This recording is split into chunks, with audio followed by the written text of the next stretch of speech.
പ്രബുദ്ധ കേരളമേ, നിങ്ങളോടൊരു ചോദ്യം. അയ്യൻകുഴിയുടെ ചോദ്യം.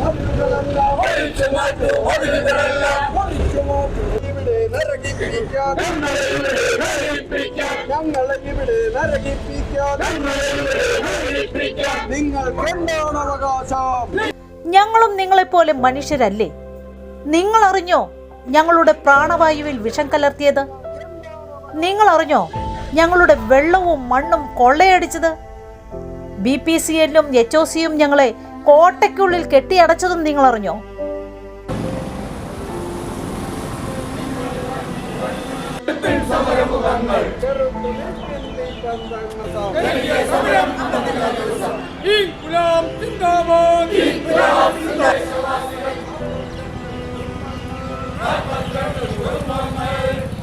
ഞങ്ങളിൽ ഓരോരുത്തർ അകാലത്തിൽ മരിച്ചു വീഴുന്നത് നിങ്ങൾ അറിഞ്ഞോ? ഞങ്ങളുടെ കുഞ്ഞു മക്കൾ വിഷവായു ശ്വസിച്ച് നിത്യരോഗത്തിലേക്ക് കൂപ്പുകുത്തുന്നത് നിങ്ങൾ അറിഞ്ഞോ? ഞങ്ങളുടെ തോടും പാടവും വഴിയും മതിൽ കെട്ടിയടച്ചതും നിങ്ങൾ അറിഞ്ഞോ?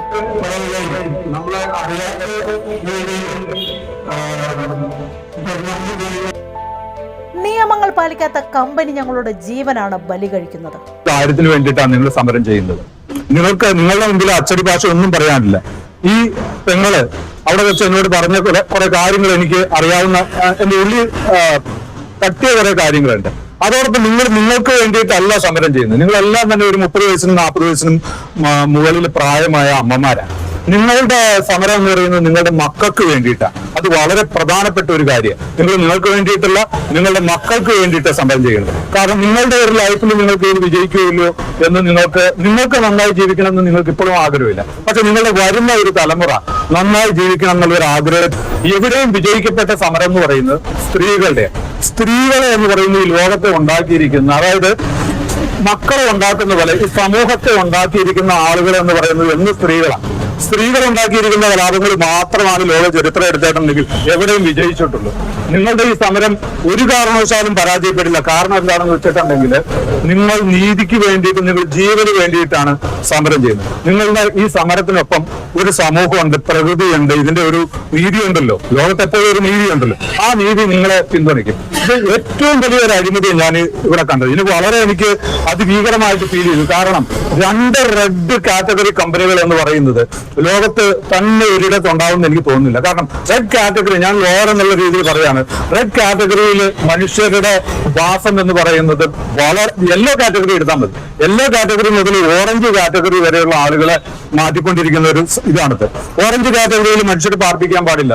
ആ ഒരു സാഹചര്യത്തിലാണ് ഒരു റെഡ് കാറ്റഗറി കമ്പനിയുടെ ഉള്ളിൽ നിങ്ങളെ താമസിപ്പിക്കുക എന്ന് പറയുന്നത്. രണ്ട് റെഡ് കാറ്റഗറി കമ്പനികൾക്കുള്ളിലാണ് നിങ്ങൾ അടക്കപ്പെട്ടിരിക്കുന്നത്. അതായത് നിങ്ങളൊരു ജയിലിൽ നിങ്ങളുടെ മക്കളെയും നിങ്ങളുടെ വരുന്ന തലമുറയും ഇല്ലാതാക്കുക. ഇതിന്റെ വളരെ പ്രധാനപ്പെട്ടമായിട്ടുള്ള ഇതിന്റെ ഒരു പ്രശ്നം എന്ന് പറയുന്നത് ഈ പറയുന്ന മാരകമായ രോഗങ്ങൾ മാത്രമല്ല, പ്രത്യുത്പാദന ശേഷി ഇല്ലാതാക്കുക എന്നുള്ള അങ്ങനെ പല അജണ്ടകളുടെയും ഒരു ഇരകളായിട്ട് ഒരു സമൂഹത്തെ, ഒരു ചെറിയൊരു ഗ്രൂപ്പിനെ ഇന്ന് നമ്മുടെ സമൂഹം മാറ്റിക്കൊണ്ടിരിക്കുക. ഇന്നൊരു ഏറ്റവും വലിയൊരു പ്രശ്നം എന്ന് പറയുന്നത് നിങ്ങൾക്ക് വേണ്ടി ശബ്ദിക്കാൻ ആളില്ല എന്നുള്ളതാണ്.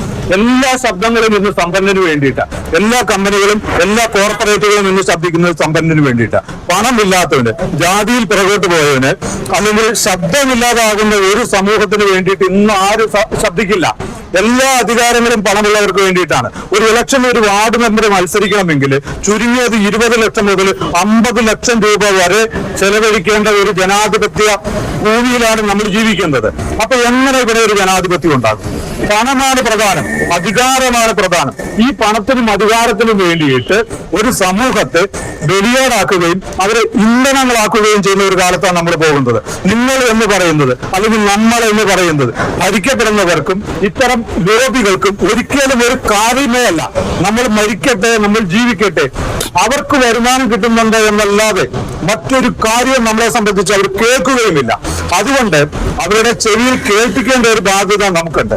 നമ്മൾ സമാധാനപരമായിട്ടായിരിക്കണം, നിരന്തരമായിട്ടായിരിക്കണം നമ്മൾ സമരം ചെയ്യേണ്ടത്.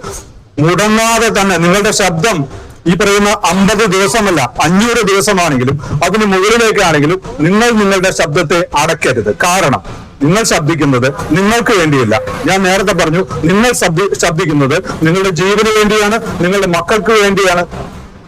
നിങ്ങളെ പോലെ ഈ കേരളത്തിലും ഈ ലോകത്തും ഒരുപാട് ആളുകൾ ഇതുപോലെ ശബ്ദമില്ലാതെ ഇത്തരം പീഡനങ്ങൾക്ക് ഇപ്പൊ മൂലമുരു മുതൽ ഇങ്ങനെ ഒരുപാട് പ്രശ്നങ്ങളില് ഈ പറയുന്ന പുറന്തള്ളപ്പെട്ട ആളുകൾ ഒരുപാട് രോഗങ്ങളായിപ്പെട്ടുള്ള ഏലൂര് പോലെയുള്ള ഭാഗങ്ങളിലെ ആളുകൾ ശബ്ദമില്ലാതെ അങ്ങനെ 4-5 ദിവസം അല്ലെങ്കിൽ 4-5 വർഷം അല്ലെങ്കിൽ 4-5 മാസങ്ങൾ അല്ലെങ്കിൽ 2 മാസം സമരം ചെയ്ത് ഇല്ലാതാകുന്ന ഒരു ചരിത്രമാണ് ഇവർക്കറിയാം. നിങ്ങൾ 4 ദിവസം ഇവിടെ നിങ്ങൾക്ക് എന്ത് വേണം, നിങ്ങൾക്ക് ഭക്ഷണം വേണം, കുട്ടികളെ നിങ്ങൾ നോക്കണം, നിങ്ങൾക്ക് നിങ്ങളുടേതായ പ്രശ്നങ്ങളുണ്ട്. അപ്പൊ കുറച്ച് ദിവസം കഴിയുമ്പോൾ നിങ്ങൾ ഇവിടെ വിട്ടിട്ട് പോകുമെന്നുള്ളതാണ് ഈ അധികാരികളുടെ വിചാരം.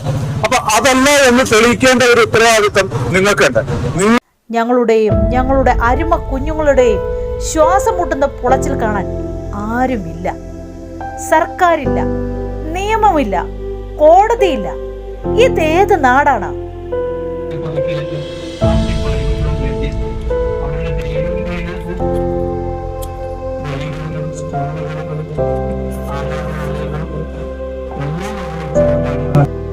ഗുരുതരമായ മനുഷ്യാവകാശ പ്രശ്നങ്ങളാണ് നേരിട്ടുകൊണ്ടിരിക്കുന്നത്.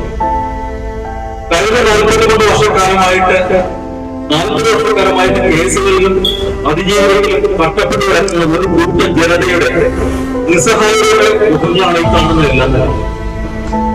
ലോകത്ത് എല്ലാവരും മനുഷ്യാവകാശ അവസരങ്ങൾ നടക്കുന്നുണ്ടെങ്കിൽ തന്നെ ഇത്രയേറെ ജനാധിപത്യത്തിൽ ശക്തിയായിരിക്കുന്ന ഇന്ത്യയിൽ, അതായത് കൊച്ചി കേരളത്തിൽ നടക്കുന്നു എന്ന് പറയുന്നത്, അത് നമ്മുടെ കൊച്ചി സിറ്റി നടക്കുന്നു എന്ന് പറയുന്നത് നമുക്ക് എല്ലാവർക്കും അധികാരമുണ്ടോ, എല്ലാവർക്കും അപമാനകരമായ ഒരു പ്രവൃത്തിയാണെന്ന് തന്നെ മനസ്സിലാക്കട്ടെ. 55 ദിവസം ഈ 55 ദിവസം പിന്നിട്ട സമയത്തെ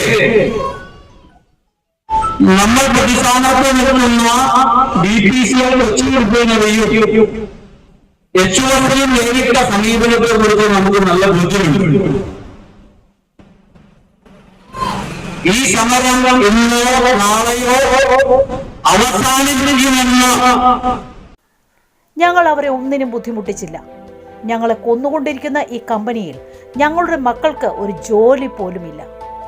മറ്റുള്ളവർക്ക് വേണ്ടി ഞങ്ങൾ കുറച്ചു പേരുടെ ജീവൻ ബലി കൊടുക്കുകയാണ്. എന്തൊരു നീതിയാണിത്?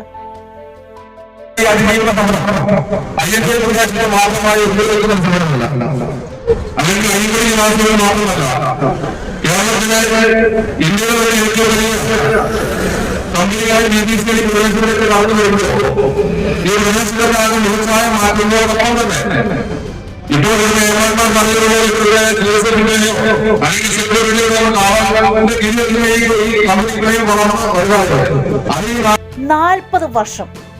40 വർഷമായി ഞങ്ങൾ ഇഞ്ചിഞ്ചായി ഇല്ലാതാവുകയാണ്.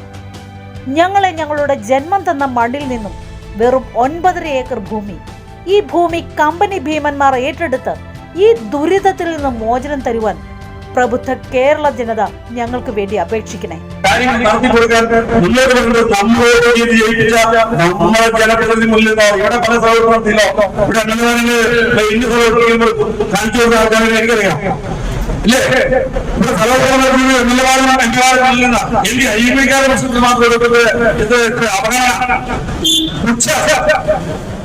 പക്ഷെ IMA തകർക്കാനാവില്ല.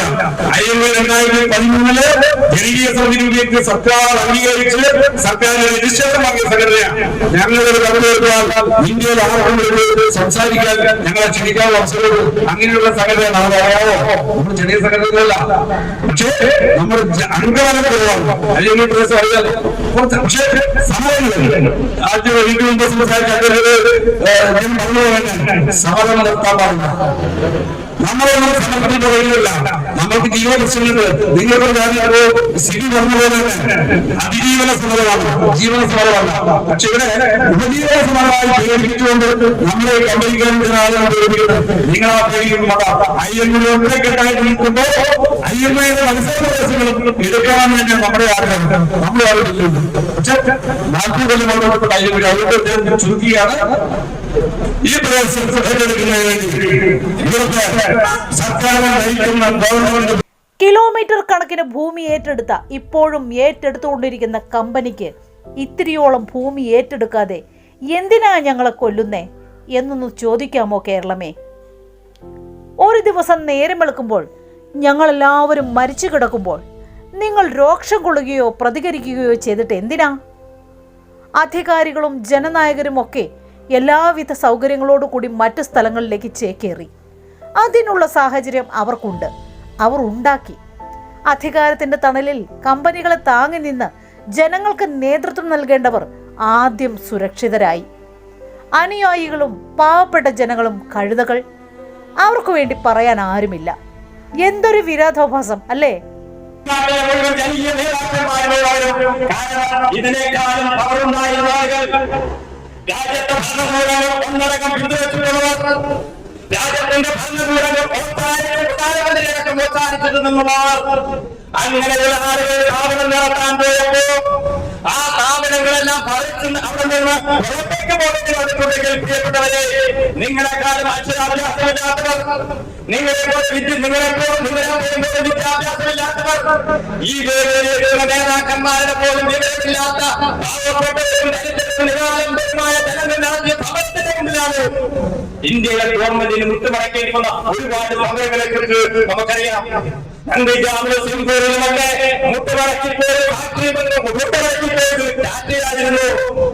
ഈ രാജ്യത്തെ എല്ലാ ഭരണകൂടങ്ങളും വേർപെടുത്തുമെന്ന ആ ജനതയാണ് മേധാക്കന്മാരുടെ മഹാന്മാരായ നേതാക്കന്മാർ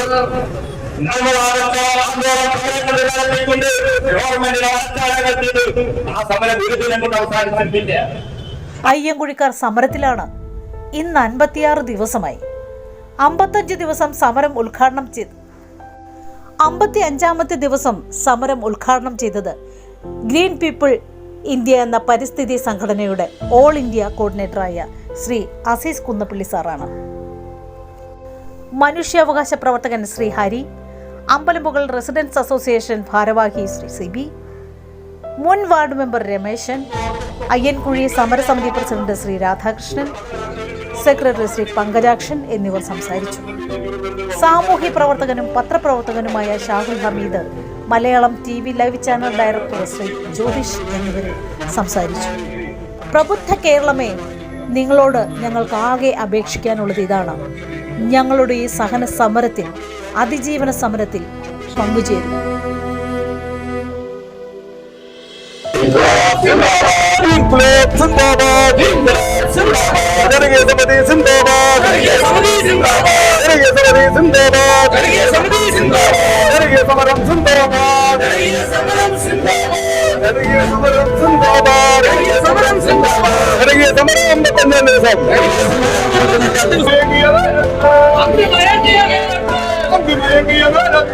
Anti-Mayandia